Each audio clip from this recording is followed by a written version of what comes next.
You ever drive around town and you see people with those "Don't Tread on Me" license plates? You know, you see that yellow plate with the snake on it. You're like, oh, they got the little "Don't Tread on Me" plate.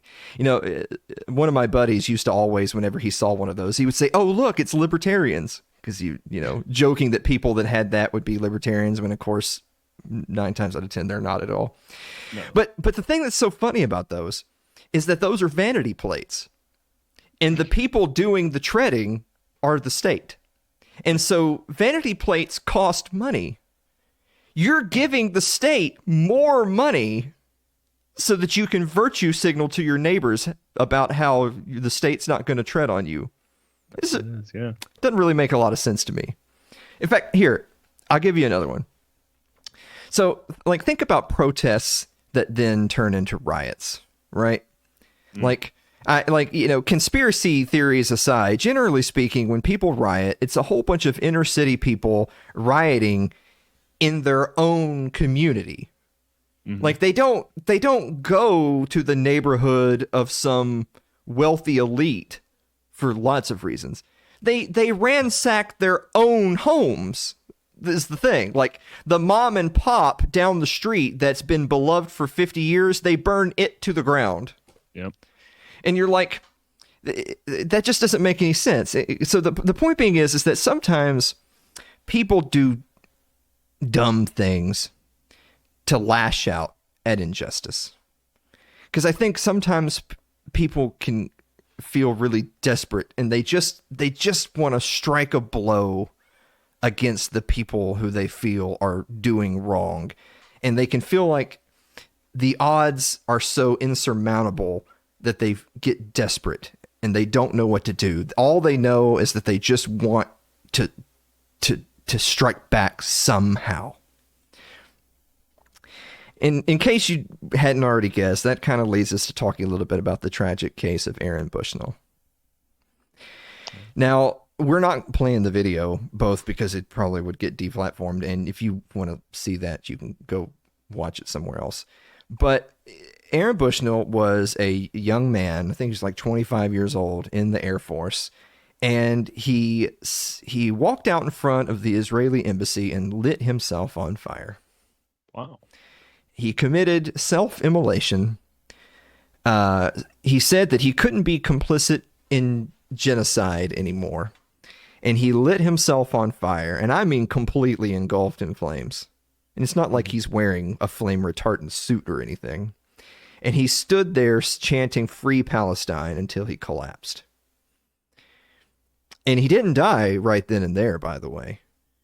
I think he died the next afternoon in what I can assure you was a gruesomely painful demise. Mm-hmm.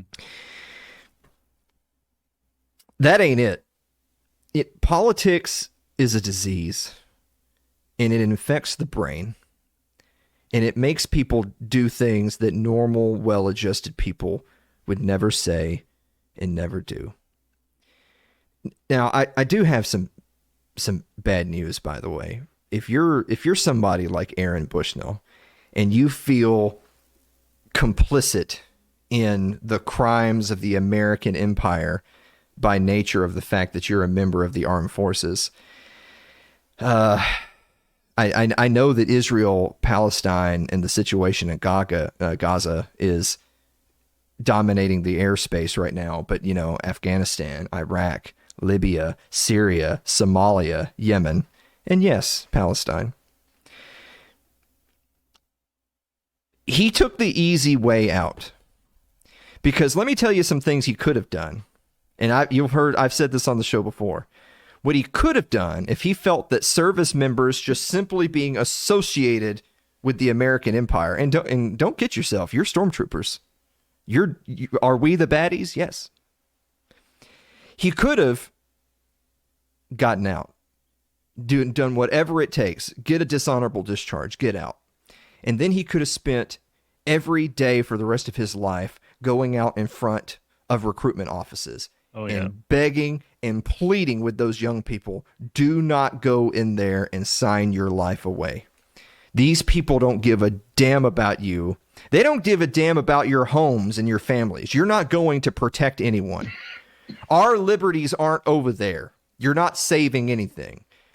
You're serving the interests of the American empire. And the American empire's interest right now is cleaning out Gaza, i.e., making some money for the military industrial complex and defense contractors by building some more drones, selling some more missiles to Israel. That's what it's doing right now. Those are the people that you're signing on the dotted line to go protect. It isn't for any American interests. But I'm not going to make fun of him. I know some people go for that very low-hanging fruit. I would rather reserve making fun of people like that are in positions of power. And Aaron Bushnell was not in a position of power. But I feel awful for his family, because that is a son who will not go home to his mother or father ever again. The best way to fight tyranny, in my mind, is to live. You got to live a good life. You do have to do things that do directly affect, in a positive manner, your family, your loved ones, your friends, your community, your neighbors. And they're not in the Middle East, that's for certain. And they don't work for the federal government.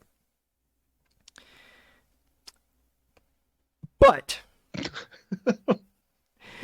if you did want to take the fight to the enemy with absolutely no regard for your own life, hey man, give me a call before you set out.